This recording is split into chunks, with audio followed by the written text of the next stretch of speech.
CBS News White House producer and reporter Olivia Rinaldi joins us now from Miami. So, Olivia, what more can you tell us about the Trump administration's suspension of certain legal immigration programs and who is expected to be impacted the most? Yeah, Lindsay, it's good to be with you. This is a new action from the Trump administration blocking the expansion of certain parole programs, humanitarian parole programs that were started under the Biden administration. Now, what they would do is the Trump administration is directing officials to stop allowing migrants into the U.S.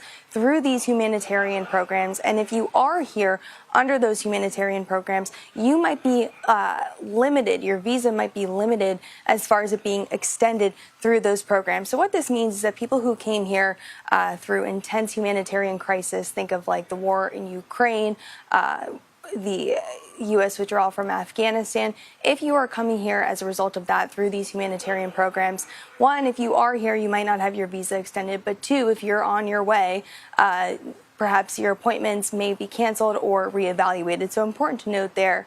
But what this really signifies is a clampdown from the Trump administration on not only illegal immigration to this country, but legal immigration as well. And President Trump is there in Miami today, meeting with House Republicans for their annual policy retreat in Florida, taking place at his resort in Doral. What is on the agenda? Yeah, we're back here in Florida at a different property today, down in Trump's property here in Doral, where he's hosting House Republicans, including Speaker Mike Johnson, where they'll be focused on Trump's legislative agenda, really what can get passed through Congress and what their main focus will be. We know from Trump's rally over the weekend that he's interested in no tax on tips.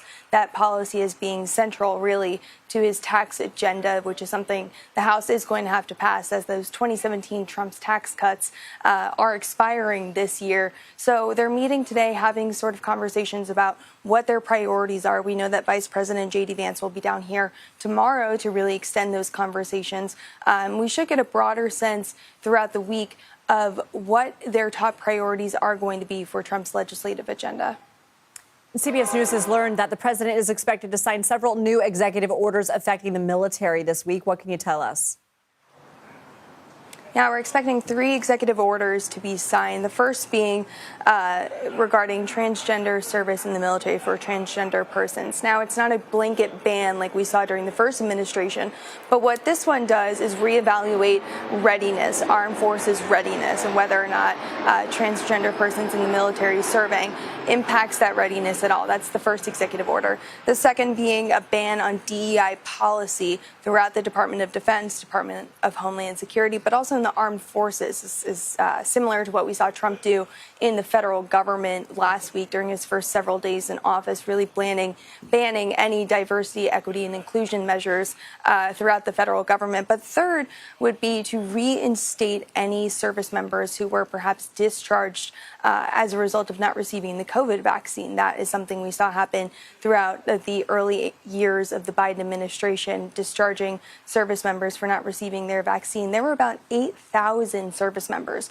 who were discharged as a result of that policy. So Trump plans to sign an executive order saying that if they would like to return to the military, they can return back to service. Olivia, I have a question. I don't know if we know this yet because we don't have the substance of the executive orders, but per the transgender troops and DEI, is he essentially eliminating the use of pronouns or pronouns other than maybe what somebody was born under, or do we still not know the extent? That's a great question. We don't know the extent of it yet. We just do know that these are kind of the targets for the next week or so of executive orders. But that is a great question, whether or not pronouns are something they'll be focused on and removing. We know under the Biden administration that was something that was quite welcomed. People talking about their preferred pronouns in all forms of government, even in the armed forces. So something to watch out for sure. Okay, Olivia Rinaldi, thank you so much.